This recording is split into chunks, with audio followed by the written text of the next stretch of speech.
Welcome to Fintech Daydreaming, the podcast that dives into the world of banking technologies and the ever-changing landscape of fintech companies. We bring you real-life examples from global and local thought leaders, as well as experts working within the financial industry, and seek out the best stories from the front lines of financial services innovation, where dreams of industry pioneers meet reality. Hosted by Pål and Ville. This is Fintech Daydreaming. Hello, dear friends and listeners, and welcome back to another episode of Fintech Daydreaming. We've got a little bit of a special one here today. It is only Ville and myself, and we thought that we would answer one of our most frequent listener questions. We have, I won't say from the very start, but for at least the last year and a half, we've had quite a few questions around why did we start Fintech Daydreaming? What's the passion behind it? What's the motivation? Why do we keep going? What is making us continue? And where does our passion come from? What excites us? And we thought that we'd take a little time to talk about it. I know that it's a diversion away from our usual format. We normally do the just us two having a chat at the end of each season, and we've not come to the end of this season, but sometimes we like to break from the mold. I mean, sometimes we're allowed to do that as well. And we will be back next episode with Jana, and then back to one or two episodes with guests before we close off this season of Fintech Daydreaming. But for now, let's take a bit of a roller coaster ride back into the beginning of where all of this came from. And what I tend to say is that it started with the COVID pandemic. But I don't want to do this alone. I, as always, want to bring in my friend and co-host Ville. So, I mean, let's start as usual. Ville, how are you, my friend? I'm good. I'm here in, actually today, we got both snow and rain here in Espoo. So it's an interesting spring, to put it mildly, but that this is what you get for living in Finland. You never know how long you will have snow, and today we're getting more snow. So it's an interesting weather situation, at least. Well, now the weather covered. I'm glad you brought up this idea of having this special episode, so we can do what all superhero duos do, the origin story of how did we come up with this, and we can get that off the books, because as you said, many people come and ask, why did you start this? How did you start it? Is it difficult to do this episode? Does it take a lot of time? Do you get paid for this? And things like this. And yeah, I think it's a good chance to cover all those questions. Should be fun. I agree with you completely. And I think if we go all the way back to the beginning, it did sort of originate with you and me trying to keep the discussions going during the COVID time. We couldn't meet up for our usual coffees. So we would meet over, I think it was WebEx in those days, wasn't it? Not Zoom. And have a discussion about what we were seeing in the industry and the trends and everything else. And I can't quite remember how, but maybe you can, how the sort of spark came from, maybe this could become a podcast, but it was during those sort of separated Zoom discussions or WebEx discussions over virtual coffee that it all fell into place, wasn't it? It was indeed. And we just checked, the first episode we got out was in May 2020. So it was in the middle of the COVID pandemic. And as you said, we used to meet quite a bit for actual physical meetings and regular meetings for coffee, just not to talk about business directly, but to talk about everything that's going on in the industry, what is interesting, what is not interesting, what are the observations. And we ended up having these 1-hour coffee meetings quite regularly. And then the pandemic hit, as you said, and we did that over WebEx. And we actually had this recurring meeting for a very long time over the pandemic. And during the course of those discussions over WebEx and then later on Zoom and Teams, we got the idea that, well, why don't we put this on tape and see if people will actually be interested in these conversations? And even better, let's bring guests to talk with us, so we can have multiple dimensions into the conversation about our favorite topic, which of course is financial services, banking, and fintech, of course. I've actually got a question for you, because I mean, what for you, and I'll also answer afterwards for me, but what for you is the main motivator to do the episodes and to continue the Fintech Daydreaming podcast? In short, it's just a lot of fun. But the real, maybe the original reason why I thought this would be fun to do, why we endeavored into this, at least from my perspective, was that I simply love podcasts. I've been listening to fintech podcasts forever, and always wondered, is it something that I could do? And I've been a guest in a few of the bigger fintech podcasts, like Fintech Insider and Blockchain Insider, for example. And it was very fascinating to see the production process for those podcasts and be a part of the conversation. And even though my performance might not have been the best one, because it was the first podcast that I've ever done, but the experience stuck with me. So again, this was one of the reasons why I thought it would be very fascinating to, as a major consumer of fintech podcasts myself, I've been a guest a couple of times, so why don't take a crack at trying to record our own podcast to see how far we get. And now, again, we're now recording this in 2024. Again, I can't believe it's soon 4 years when we started doing this. I think I still enjoy it. I still want to do this. And 4 years is a long time for a podcast, for the record, by the way, as well. It is indeed, yes. And I've got to admit, from my perspective, whilst I had been listening to podcasts for quite some time before we started Fintech Daydreaming, unlike you, I'd never been a guest on a podcast. In actual fact, the first time I was a guest on a podcast was only a year and a half, 2 years ago.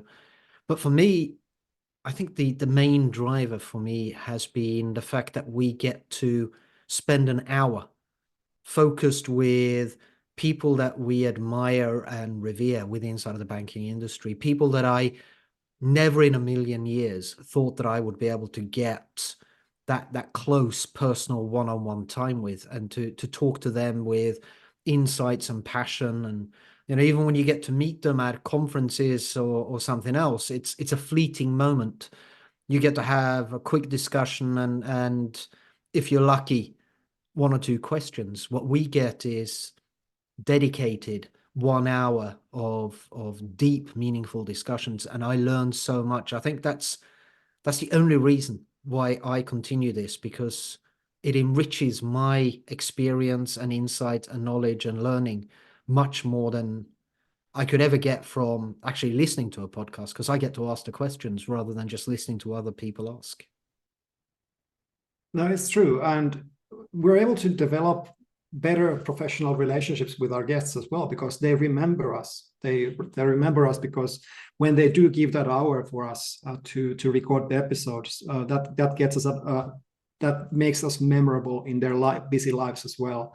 So whenever we meet our guests in conferences and other professional circles, they always remember us, and I think that's a good way to build on your network as well. So that's a very, very powerful aspect.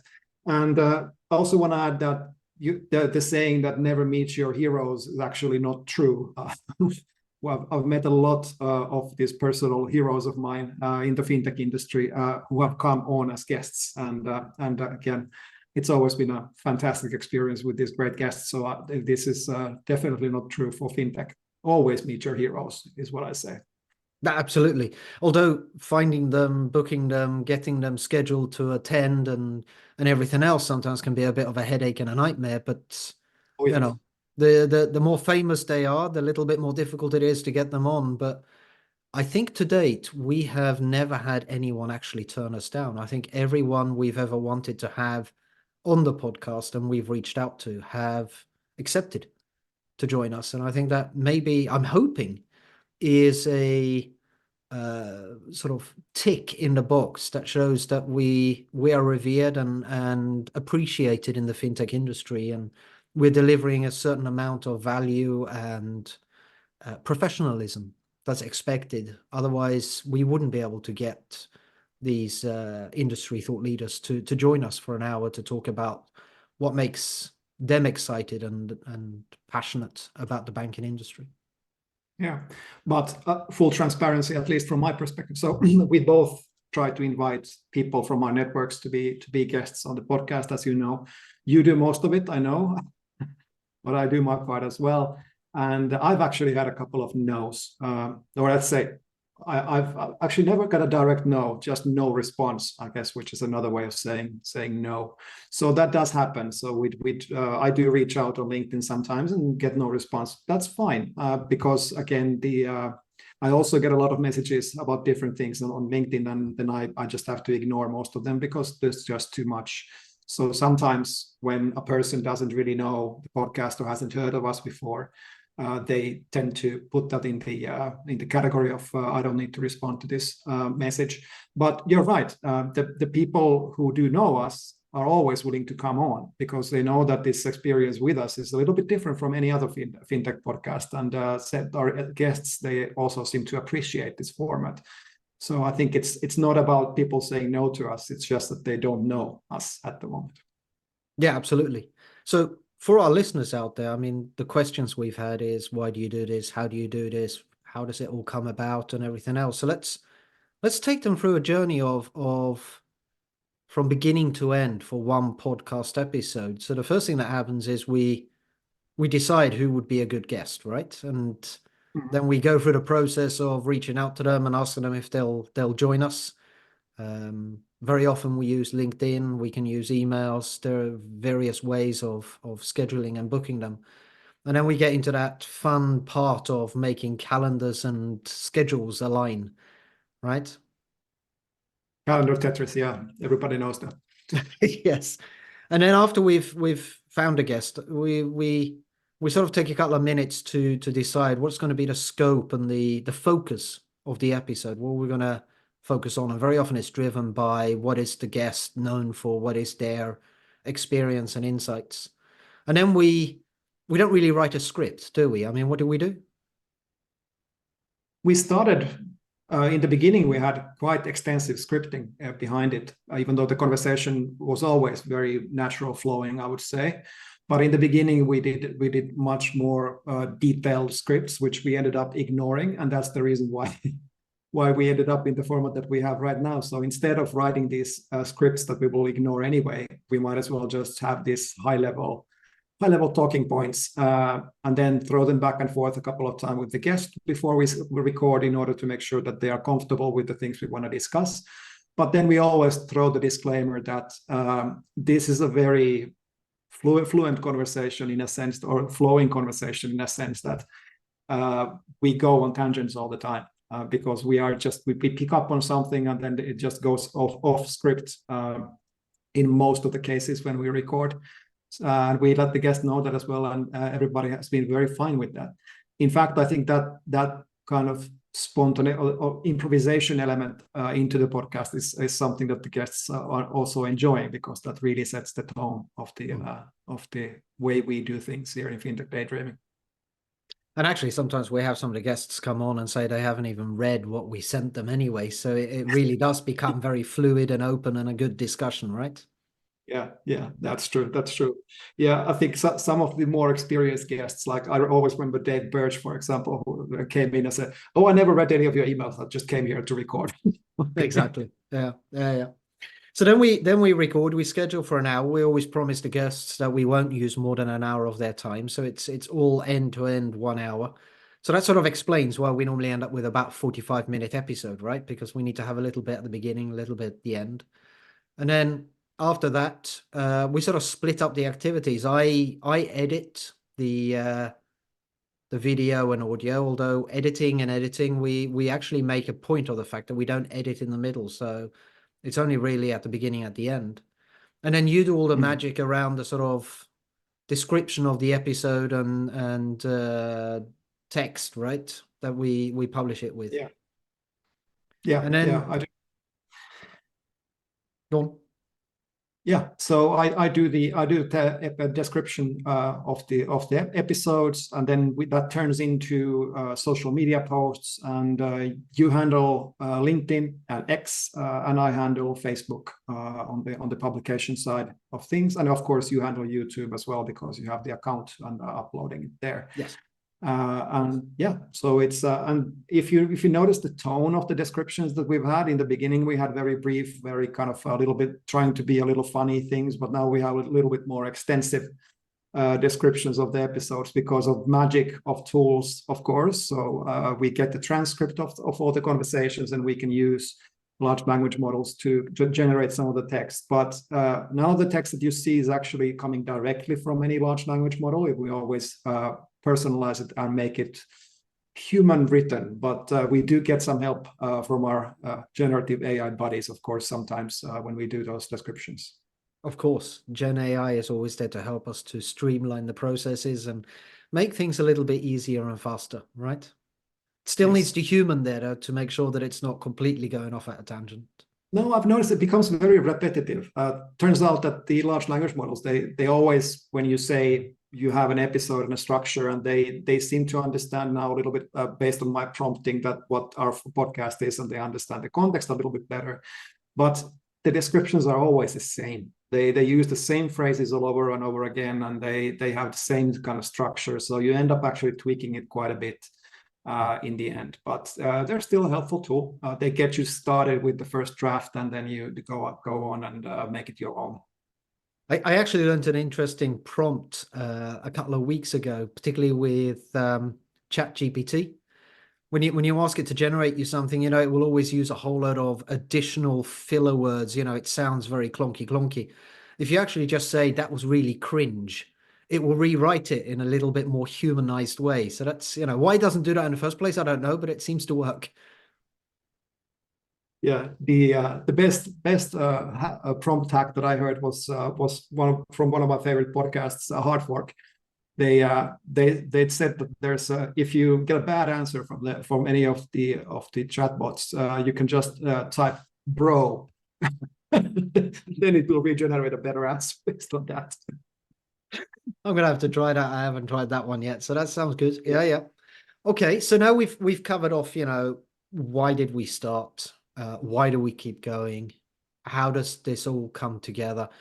Another question that we get quite often is around, what technology do we use, and does it cost a lot of money to do all of this? So, I think people can see I've got a microphone here. I think you've got roughly the same, but I think the microphone is only the real investment we've made, except for our time, and time investment for a hobby. You don't really count the value of that in financial elements anyway, right? No, for transparency's sake, of course, we have the subscription fees on Zoom and things like this. All the software tools we use, and there's some money to be put there. And of course, we have our own website, which costs a little bit as well. But mostly our exposure is through social media, which is, well, at the moment, we don't pay anything. We don't pay for any promotion for our pages. We don't pay for any advertising and so forth. So it is a fairly cost-efficient exercise. And as far as hardware goes, these days, because you have to invest in good video equipment and good audio equipment anyway, because everybody is after the pandemic is working remotely, at least partially. You need this equipment anyway. So you could argue that having a good microphone and a camera and a somewhat decent lighting condition is prerequisite anyway. So I would maybe when we started, it was definitely an investment into podcasting specifically. But these days, I think most people have really good equipment, even when they don't do podcasts. So I think the world has definitely moved on in 4 years. But it actually brings up another element of what you just said there, right? Which is a point that I very often get into a discussion with people. They ask me, how many listeners do you have? And the interesting thing that I've noticed, even with myself over the years that we've been doing this, is I have no idea. And I actually don't care, because we're not doing this as a monetization exercise. We're not trying to earn money out of it.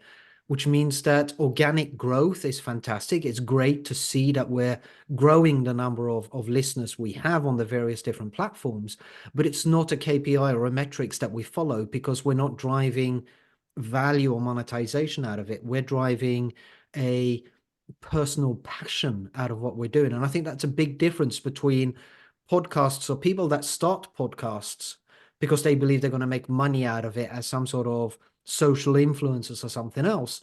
They're going to very quickly realize that if you drive this purely for a monetary reason, you're not going to keep it going for very long. Unlike us that's been doing this now, like you said, for nearly 4 years, we're not looking at it as a way of making money. In actual fact, we've turned down opportunities in the past to earn money because not that I'm saying we wouldn't want to make some money out of this, but it is not a necessity or a key reason for why we're doing it.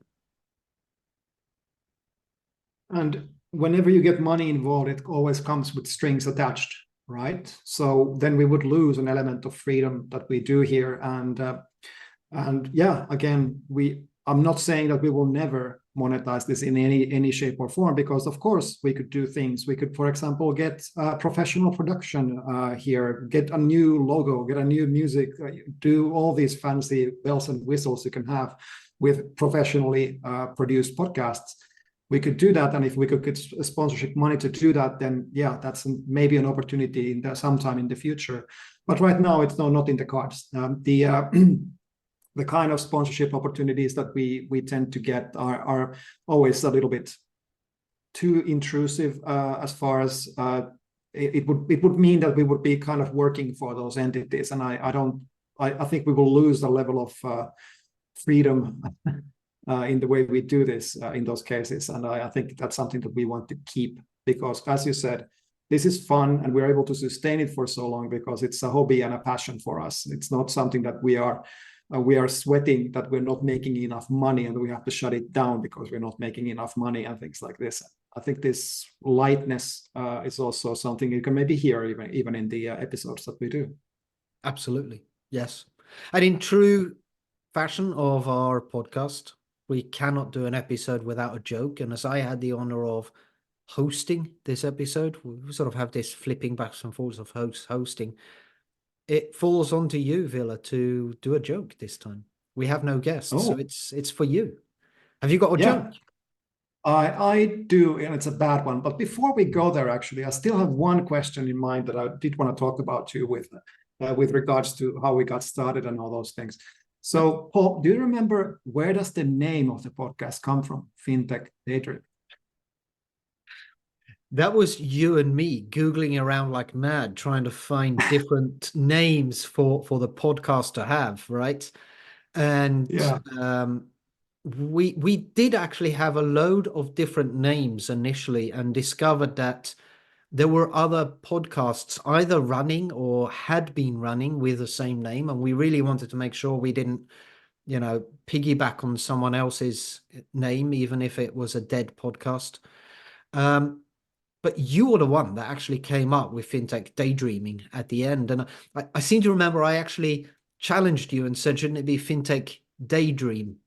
And you said, no, it has to be daydreaming, because it's about how we are, and the industry are daydreaming about the art of the possible and pushing the boundaries, right? So I think we should put it out there that the name of this podcast came from your visionary thinking, and I think that's it, right?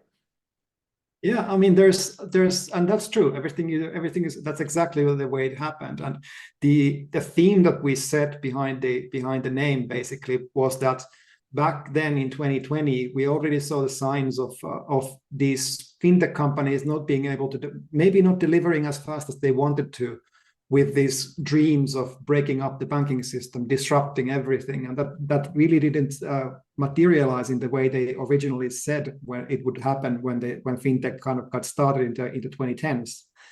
And we I started thinking about, okay, well, this is like, these are the daydreaming, and we still have these dreamers around the fintech space, that there's visioning a better future. And then that got me thinking about what would kind of reflect that.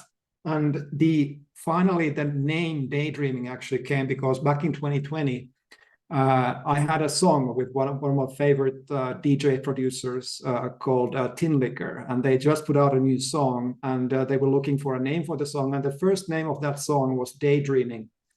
Now, and that's when we picked, and I picked and connected this story and became Fintech Daydreaming. And then ultimately, when they did release this song, the name Daydreaming was already taken by another song, so they ended up calling the song Sleepwalker. So we're not changing the name of the podcast to Fintech Sleepwalking, but maybe we could do like a late night edition on with sleepwalking or something. Yeah. It's like an open mic session, right? So it'll be the Fintech open mic sleepwalking, right? Indeed. In a local pub in your area. We'll be there soon. Yeah. Let's do that. Yeah, global pub tour. Quiz. Pub quiz. Yeah. Good. But yeah, so dear friends, that is the origin story of the name of the podcast, and a lot of the stuff that you heard about how we do this, and we continue to do this now, closing up on 4 years of recording this episodes. But Paul, yes, you did ask for the joke, so are you ready? I am, absolutely. Give it to me. Why don't credit cards ever argue? Because they have no mouths. Because they always find a way to reconcile the differences in transactions. Oh, oh God, yes. Okay. Yeah. It's this was in true fintech daydreaming tradition, a horrible joke, but that's the way we roll. Yes, absolutely. And I actually, before we close out, I'm trying to remember where the whole joke thing came from. I think it was me. I think in one of the very early episodes, I wanted to open the episode with asking you a joke. We tried experimenting around with different ways of starting the podcast episodes, and I tried injecting a little bit of humor, and it just stuck, didn't it? Yeah. Then we started asking the guests to do it instead, which was convenient because we don't have to come up with it every time. And it's actually worked out quite nicely. I mean, I think most people now expect us to bring a joke and get disappointed if we don't. So it's stuck. It's like a catchphrase or a important part of our episodes. Absolutely. Part of the brand. Yeah. Maybe we should ask all our listeners out there to tell us what has been their favorite joke. Let's see or what least we favorite. Get. Pardon? Or least favorite. Or least favorite. Yeah. So which one has been your favorite joke? Can you say which has been your favorite? Oh, I think it's difficult to remember all. Again, it's been a long time. We've heard many actually pretty good jokes, but I have to say we have a recording which we haven't published yet, and we had a joke there, which I won't say now because we haven't published this episode yet, but you know who I'm talking about, and that joke was something that stuck with me for a while. So looking forward to hearing that joke maybe in the near future. Okay. I actually have to say my favorite joke so far, as a bad but good joke, was where do fish keep their money? In the riverbank. Oh yeah, this one, yeah. But here we go. Anyway, it's been a nice chat. I hope all of you listeners out there now have got a little bit of insight and understanding as to why Ville and I are doing this and why we continue doing it and what passion drives us. And if you want to start a podcast, we strongly recommend it. Obviously, we don't really want you to compete with us, so pick another area or focus. But if you want to pick finteching, then do so as well. I suppose you will as you're listening to us, but we recommend you do it. Give it a try. And if you've got any questions, then Ville and I will be more than happy to answer you and help you along. And it's all about support and making sure we all grow. So this has been Fintech Daydreaming. This is Fintech Daydreaming.